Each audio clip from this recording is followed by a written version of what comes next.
সৃষ্টি করলেন আল্লাহ, মানুষ সৃষ্টি করেছেন আল্লাহ। আইন তৈরি করবে তোমার বাবা।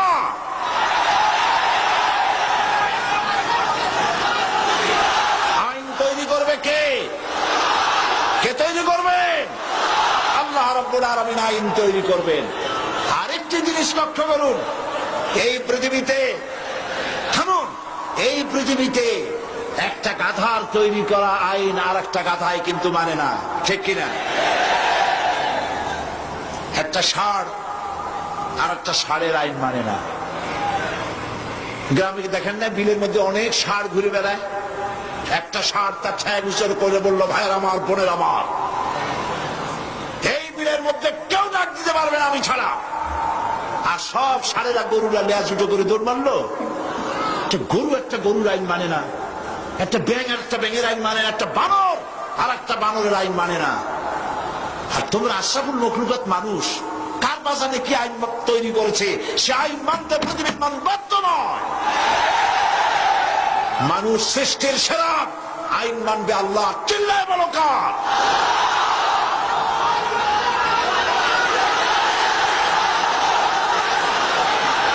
কারণ হচ্ছে আল্লাহই জানেন এই পৃথিবীর মানুষের চলার জন্য, বলার জন্য, তার অর্থনীতি, তার সমাজনীতি, তার রাজনীতি কিভাবে চলবে আল্লাহর চাইতে বেশি কেউ ভালো বলতে পারে না। এই জন্য আল্লাহ পাক বলেছেন লা ইলাহা। এই কথা কে শিখাচ্ছেন? জোরে বলুন। আল্লাহ পাক শিখিয়েছেন, ঘোষণা করো লা ইলাহা ইল্লাল্লাহ। আমাদের জিকির আজগার, যারা জিকির আজগারে শেখানো হয়, লা ইলাহা আসতে ইল্লাল্লাহ জোরে কলবের উপরে মারো। এখন ইল্লাল্লাহ এত জোরে জোরে মারা হয়, তাতে কলব থাকলেও পারে, গেলেও পারে। আপনার সাইরেনগুলো খান কলজা, এর উপরে জগ মেরে আপনি করবেনটা কি? পয়গম্বরেরা সাইরেনগুল কলজার উপরে জগ মারে নাই। পয়গম্বরেরা লা ইলাহা ইল্লাল্লাহ ধাক্কা মেরেছেন ফেরাউনের গদির উপরে। ইব্রাহিম আলাইহিস সালাম লা ইলাহা ইল্লাল্লাহ বলে ইল্লাল্লাহ জগ মেরেছেন, নমরুদের রাজতত্ত্ব উল্টে গেছে। মুহাম্মদ রাসূলুল্লাহ সাল্লাল্লাহু আলাইহি ওয়াসাল্লাম লা ইলাহা ইল্লাল্লাহ বলেছেন, আবু জাহেলের মুষ্টি সাফ হয়ে গেছে। এর নাম কলেমার জিকির। ফেরাউনের কাছে যখন গেছে, ফেরাউন তখন বুঝতে পেরেছে। ফেরাউন তখন বলছে, মা আলিমতু লাকুম মিন ইলাহিন গায়রি, আমি তো জানি না আমি ছাড়া আর কোন ইলাহ আছে। আমি কি গল্প শোনাচ্ছি না কোরআনে আছে? আমি জানি না আমি ছাড়া কোন ইলাহ আছে। তুমি সংযত হও, এই ইলাহের দাওয়াত নিয়ে আর কখনো আসবে না। আবার যদি ইলাহের দাওয়াত নিয়ে আসো, লাআজআলান্নাকা মিনাল মাসজুনিন, আমি তোমাকে কারারুদ্ধ করে রাখবো। ফেরাউনের গোষ্ঠীরা সবসময় জেলের ভয় দেখায়, ঠিক কিনা? কিন্তু মুসারা জেল ভয় পায় না। জেল মুসলমানদের পায়ের জুতা, ফাঁসির মঞ্চ মুসলমানদের গলার জুতার ফিতার মতো, ফাঁসির মঞ্চের গলার দড়ি মুসলমানদের ফুলের মালার মতো। এগুলি কি মুসলমানেরা পরোয়া কোনদিন করে না।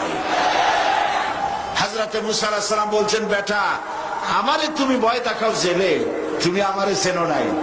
আমি মুসা কালিমুল্লাহ, আল্লাহর সাথে কথা কই, আমি আল্লাহর পয়গম্বর। তোর জেলের পরোয়া আমি করি না। মুসা আলাইহিস সালামের সাথী নাই, সঙ্গী নাই, লোক নাই, জন নাই। মুসা আলাইহিস সালাম বসে আছেন।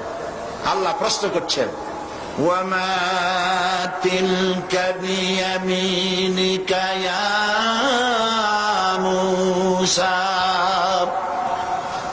মুসা আলাইহিস সালামের কথা আল্লাহ কোরআন শরীফে কত জায়গায় বলছেন, সুবহানাল্লাহ। খুব আদরের নবী। মুসা, তোমার ডান হাতে ওটা কি? মুসা আলাইহিস সালাম বললেন, হিয়া আসায়া, এটা আমার একটা লাঠি। এই লাঠি দিয়া আমি ভর করে দাঁড়াই, এই লাঠি দিয়া আমি পাতা পাড়িয়া ছাগলের খাওয়াই, এই লাঠি দিয়া আমার ভেড়া, ছাগল ইত্যাদি অন্যান্য প্রাণী থেকে হেফাজত করি, এই লাঠি দিয়ে আরো অনেক কাম করি। এখন প্রশ্ন হচ্ছে, আল্লাহ জিজ্ঞেস করলেন এটা কি? উনি বলবেন এটা লাঠি, এত কথা বললেন কেন? এই যে পাতা পাড়ি, এই করি সেই করি, এত কথা বলার দরকার কি? দরকার এই জন্যে মুসা আলাইহিস সালামের সাথে আল্লাহ প্রথম কথা বলতেছেন। মুসা আলাইহিস সালাম চাইলেন এইটা জিজ্ঞেস করে লাঠি বলে যদি ছাড়িয়ে দিই তাহলে আল্লাহ যদি আর কথা না কয় একটু কথা লম্বা করি।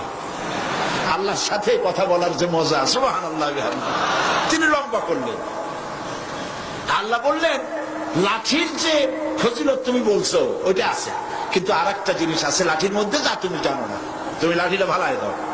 মুসা আলাইহিস সালাম লাঠি ফালাই দিলেন। লাঠি যখনই ফেললেন, হিয়া হাইয়াতুন তাসআ, বিরাট সাপে পরিণত হয়ে গেল, অজগর হয়ে গেল। মুসা আলাইহিস সালাম ভয় পেয়ে গেলেন। নবী হোক আর যাই হোক, সাপ দেখলে কেনা ভয় পায়?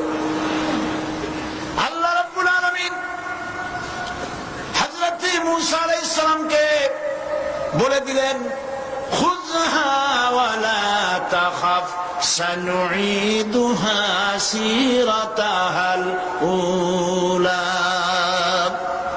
খুযহা, ধরো, ওয়ালা তাখাফ, ভয় পেও না। আল্লাহ বলছেন ধরো, ভয় পেও না। এখন যদি ভয় পায় তাহলে সর্বনাশ হবে না? সর্বনাশ হয়ে যাবে। যেহেতু আল্লাহ বলেছেন ভয় পাইও না, ধরো। মুসা আলাইহিস সালাম সাপ যতই বড় হোক, আল্লাহ বলছেন ভয় পাইও না, তিনি ভয় পান নাই, ধরেছেন। কি হয়ে গেল? আবার লাঠি হয়ে গেল।